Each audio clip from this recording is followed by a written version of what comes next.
घरातील सर्वजण नाश्ता करण्यासाठी हॉलमध्ये बसले होते. आज नाश्त्याला पोळी भाजी होती.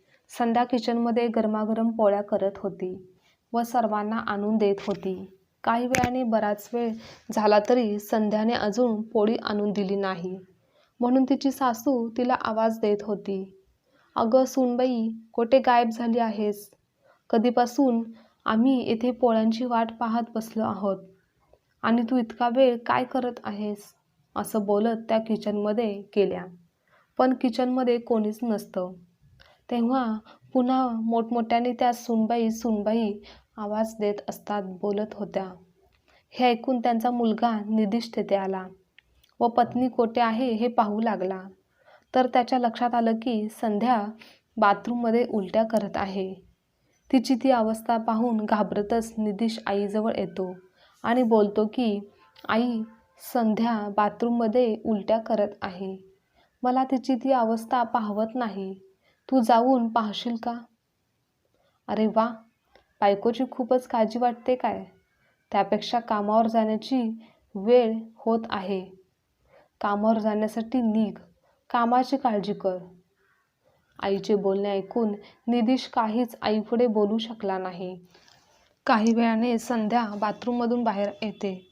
सासू तिला ओरडू लागते. संध्या बोलते, "आई, मला खूप अस्वस्थ वाटत आहे. माहिती नाही मला काय झालं आहे. गेल्या काही दिवसापासून काही खाण्याची इच्छाच होत नाही आणि जरी काही खाण्यास घेतलं तरी उलटी आल्यासारखं वाटतं." त्यावर सासू बोलते, "इतकं काही झालेलं नाही. तू आई होणार आहेस. हे तुझ्या लक्षात आलं नाही का? लग्न झालं आहे म्हणजे आई होणं स्वाभाविक आहे. बरं, आता राहिलेल्या पोळ्या लाटून घे. आम्ही हॉलमध्ये वाट पाहतोय."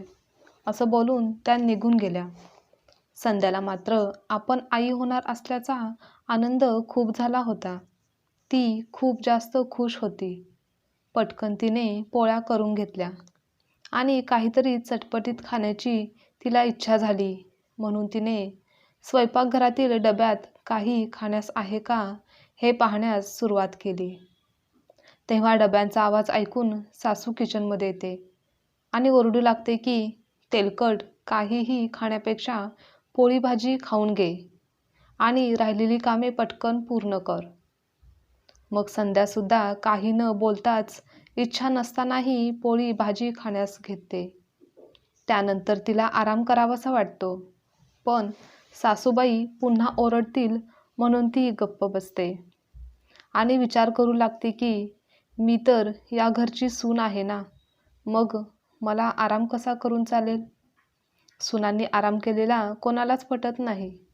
मग सुनेची तब्येत बरी असो किंवा नसो. सून आई होणार असली तरी देखील तिला आराम काही मिळतच नाही. असं संध्या स्वतःशीच बोलत होती. सर्व कामे आवरून ती आपल्या रूममध्ये जाते आणि निधिशला फोन करून आनंदाची बातमी देते. ही गोड बातमी ऐकून तो सुद्धा खूप खुश होतो. तेव्हा ती बोलते की आपण दवाखान्यात जाऊन दाखवून येऊया. त्यावर निधिश सुद्धा हो बोलतो. "मी आईसोबत संध्याकाळी याबाबत बोलतो" असं सांगतो आणि मग फोन ठेवून देतो.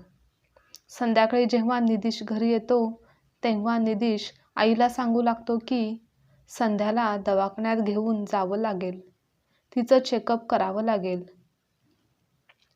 तेव्हा आई रागातच बोलते की, "अरे, आत्ताच तर ही बातमी समजली आहे ना, इतक्यात दवाखान्यात जाण्याची काहीच गरज नाही.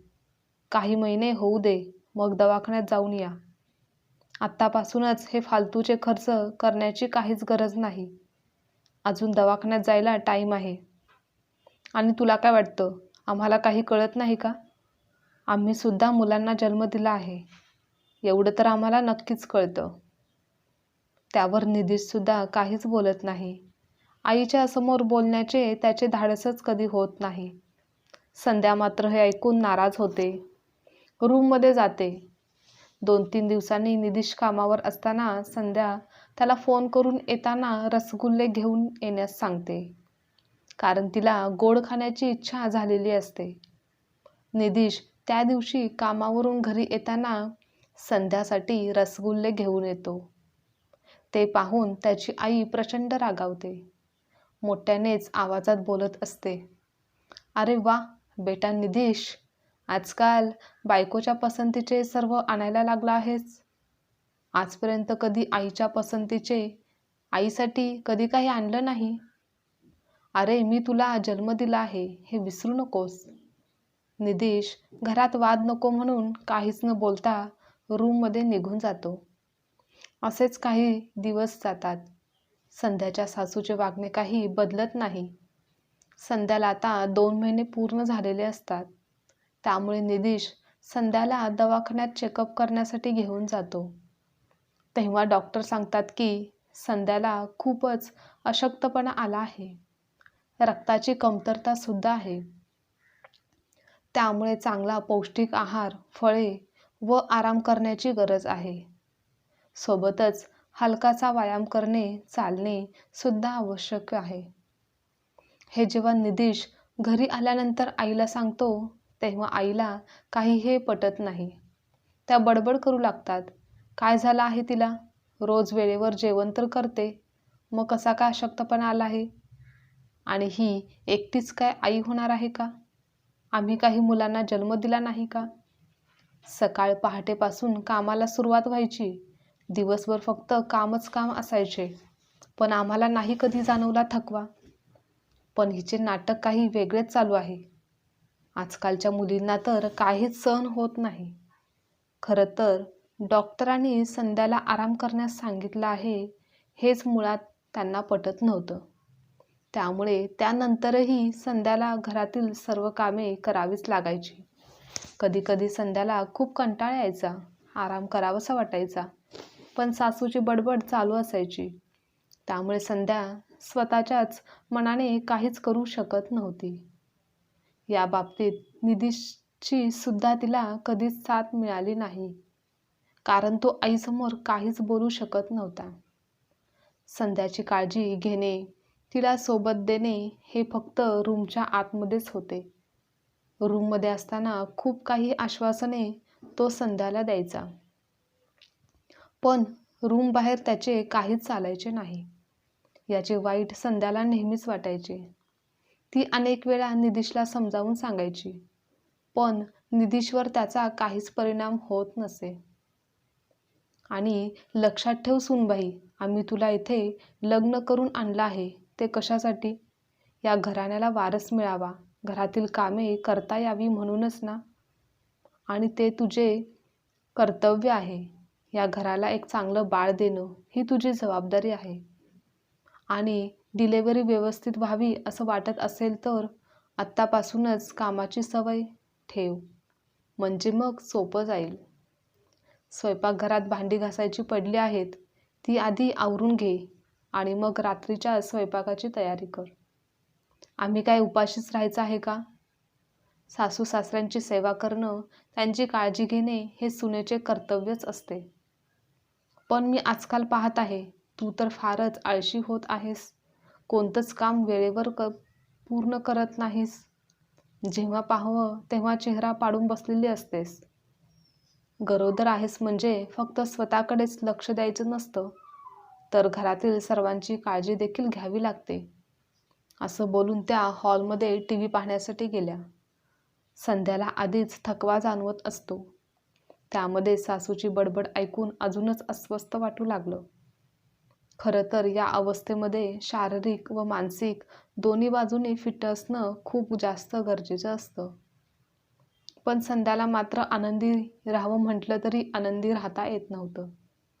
कारण दिवसभर फक्त सासूचे बोलणे, टोमणे ऐकूनच संध्याचं मन नाराज व्हायचं. मनात सकारात्मकता राहायचीच नाही आणि घरातील कामे करून शारीरिक थकवा येत होता. आता संध्याला 5वा महिना लागला होता. तिच्या शरीरात अनेक बदल होत होते. तिला आता आरामाची गरज होती. पण सासू मात्र तिला काही आराम करून देतच नव्हती. सून गरोदर आहे तर आपणही काही कामात मदत करावी. तिला खायला काय हवं नको ते पाहावं, तिच्याशी गप्पा माराव्या, पण नाही. सासूची फक्त एकच इच्छा असते की सुनेने नेहमी एका यंत्राप्रमाणेच काम करत राहिलं पाहिजे. दिवसेंदिवस संध्या शारीरिक व मानसिकदृष्ट्या कमजोर होत होती. तिची अवस्था नाजूक होत होती. शरीरामध्ये होणाऱ्या बदलामुळे तिला रात्रीची झोपसुद्धा व्यवस्थित लागत नसायची. आणि मग सकाळी उठायला उशीर झाला तर मात्र दिवसभर सासूचे बोलणे, टोमणे ऐकून घ्यावे लागत असायचे. सासूची अशी अपेक्षा होती की संध्याने पूर्वीप्रमाणेच सकाळी लवकर उठून घरातील कामे करायला हवीत. सर्वांना काय हवं नको ते पाहायला हवं. पण या सर्वांचा संध्याला आता कंटाळ आला होता. असंच एके दिवशी संध्याला सकाळी उठायला वेळ झाला. तेव्हा सासू रूमचा दरवाजा वाजवत बोलू लागल्या की, "अगं सूनबाई, घड्याळात बघ किती वाजले आहेत. आम्हा सर्वांना चहा नाश्ता बनवून दे. मला गोळी घ्यायची आहे." त्या आवाजाने संध्याला जाग आली, पण उठण्याची इच्छा मात्र अजिबात होत नव्हती. म्हणून ती हिंमत एकवटून तेथूनच सासूला बोलते की, "आई, मला खूपच अशक्त वाटत आहे. आजचा दिवस तुम्हीच चहा आणि नाश्ता बनवून घेतला तर बरं होईल." हे ऐकून सासूला खूपच राग आला. त्या रागातच बोलू लागल्या, "तुझी हिंमतच कशी झाली मला काम सांगण्याची? या घरची सून आहेस तर घरातील कामे तुलाच करावी लागतील. मी काहीही करणार नाही. आणि जगात तूच एकटी काय आई होणार आहेस का? त्या कारणाने तुला फक्त काम करायचे नाही, पण आम्ही सुद्धा आई झाले आहे, मुलांना जन्म दिला आहे." आता मात्र संध्याचा संयम संपला होता. ती बोलते, "हो, माहिती आहे. जगात मी एकटीच काही आई होणार नाही. इतरही स्त्रिया असतीलच, पण या घराचा वंश पुढे वाढावा म्हणून मीच तुम्हाला वारस देणार आहे. आणि हे बाळ काय फक्त माझ्या एकटीचंच नाही, तर तुम्हा सर्वांचं बाळ आहे. म्हणूनच तुमची सुद्धा जबाबदारी तितकीच आहे. तुमचा मुलगाही यामध्ये बरोबरीचा आहे. जर तुम्ही सर्वांनी माझी व आपल्या येणाऱ्या बाळाची काळजी छान घेतली तरच एक निरोगी बाळ जन्माला येईल, जे तुमचंच नाव लावेल, तुमचाच वंश पुढे घेऊन जाईल. आई होताना ज्या वेदना मला सहन कराव्या लागतील त्या मी एकटीनेच सहन करेन. पण आत्तापासूनच तुम्ही मला ज्या शारीरिक मानसिक वेदना देऊ नका. त्याचा त्रास मला खूप जास्त होत आहे. आणि बाळाची आईच जर खुश नसेल, मानसिक तणावात असेल, शारीरिक कमजोर असेल, तर येणारं बाळ कसं स्वस्थ असू शकतं, याचा कधी विचार केला आहे का? मान्य आहे, तुम्ही सुद्धा मुलांना जन्म दिला आहे. तुम्हालाही त्रास, कष्ट घ्यावे लागले असतील. पण दरवेळेस तेच तेच मला कशासाठी ऐकून दाखवत असता? त्यातून काय साध्य होणार आहे? आणि मी तर तुम्हाला आई समान मानत होते. म्हणूनच तर तुमची आजपर्यंत प्रत्येक गोष्ट मी मान्य केली. कधीच उलट उत्तर दिलं नाही. पण तुम्ही तर सासू होण्याची एकही संधी सोडली नाही.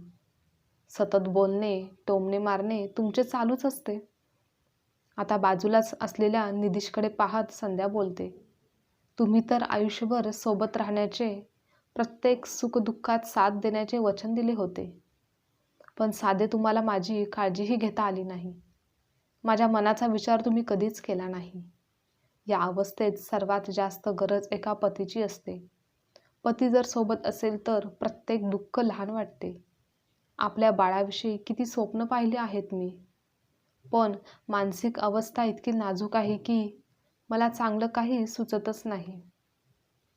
जेव्हा पती पत्नी सोबत असतो, तिची काळजी घेत असतो, तर पत्नीचा सर्व त्रास दूर होतो. तिला अर्ध जग जिंकल्याचा आनंद होतो. एक मुलगी तिच्या पतीच्या विश्वासावरच तर सासरी येत असते. तुम्ही तुमच्या आईला मान सन्मान देता, हे सर्व ठीक आहे.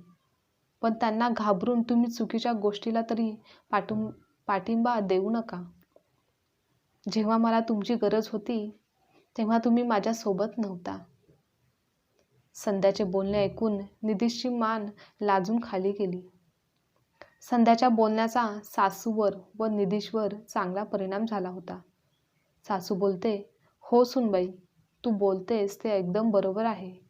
आमच्या वेळी आम्ही जे काही सहन केलं होतं त्याची जाणीव तुला देखील व्हावी म्हणून मी हे सर्व करत होते. पण आता मला माझी चूक कळाली आहे आणि मलाही तेव्हा अशक्तपणा येत होता. पण तरीही सर्व कामे करावीच लागायची आणि त्याचाच राग माझ्या मनात कुठेतरी होता आणि तोच तुझ्यावर निघाला. पण हे योग्य नाही. म्हणूनच यापुढे असं काहीही होणार नाही.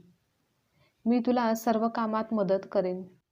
तुझी काळजी घेणे ही आम्हा सर्वांची जबाबदारी आहे. आजची कथा तुम्हाला आवडल्यास लाईक, शेअर, कमेंट करा आणि चॅनलवर नवीन असाल तर चॅनलला सबस्क्राईबसुद्धा नक्की करा.